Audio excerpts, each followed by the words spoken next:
รียนสู้ดาวปงไม้บางปอนดอกเนี่ยไทยนี่ทอดังปีเตสเพียบในหมกคนไรเธอการงี้นะบางปอนเนี่ยเตสเพียบดาวแต่ทอมยังเกนั่งcứดาวกับปิญรีโอ้ไปชนะเตอร์ฟลายจอมเยอะงั้นนี่สละแต่ซาอะไรนี่กี่รูปโรงจริงอ๋อรูปโรงจริงเตอร์เป็นสละจะมาทอดเคยเตสเพียบทางกราวពេលមេឃភ្លៀងហើយនៅស្អាប់មេឃស្រទុំទៅម៉ោង4:50អីហ្នឹងបងបាទនេះផ្ទះបងប្អូនជាប្រវត្តិនៅខាងមុខបាទនៅក្រោយខ្នងខ្ញុំនេះគឺធម្មជាតិសុទ្ធៗមានដូងមានអីចឹងទៅបាទអីចែកជូនបងប្អូនទស្សនាធ្វើវីដេអូកំសាន្តខ្ញុំធ្វើវីដេអូអំពីការញ៉ាំទាំងអស់គ្នាអញ្ចឹងបងប្អូនកុំភ្លេចជួយ like ជួយ share ជួយ comment អ្នកមួយផងខ្ញុំថតនៅក្នុងខ្ញុំថតនៅក្នុង YouTube បងប្អូនជួយគ្រប់គ្រងខ្ញុំផងឥឡូវខ្ញុំធ្វើវីដេអូក្នុងការនិយាយលេងជាមួយពុកម៉ែបងប្អូនអស់គ្នាបាទកុំភ្លេចជួយគ្រប់គ្រងខ្ញុំផងបាទ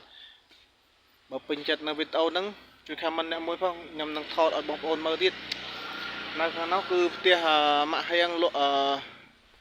សាច់អាំងបងប្អូននេះសាច់ចប់សាច់អាំងនោះឃើញផ្ទះគេនេះសាច់អាំងហ្នឹងគេមានលក់សាច់អាំងទៅអីចឹងបងប្អូនបាទចប់នឹងចឹងបងប្អូនចង់មករោអីសាច់អាំងឲ្យដាក់ជាទៅបានណាបងប្អូនបាទអូខេនឹងទេសភាពនៅតាមមុខផ្ទះពេលល្ងាចបាទពេលល្ងាច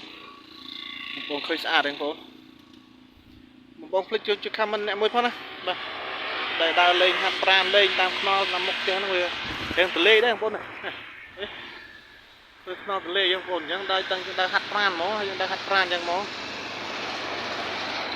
យើងដើរហាត់ប្រាណយើងដើរទៅក្រោយយើងទៅយើងដើរហាត់ប្រាណដើរទៅក្រោយយើងមកដើរទៅក្រោយយើងទៅហ្នឹងហើយដើរទៅក្រោយយើងតែពេលបងប្អូនដើរទៅក្រោយដើរឡើងទៅវិញទៅដើរហាត់ប្រាណគេឡើងយើងហើយហាត់ប្រាណរយៈកាលបាន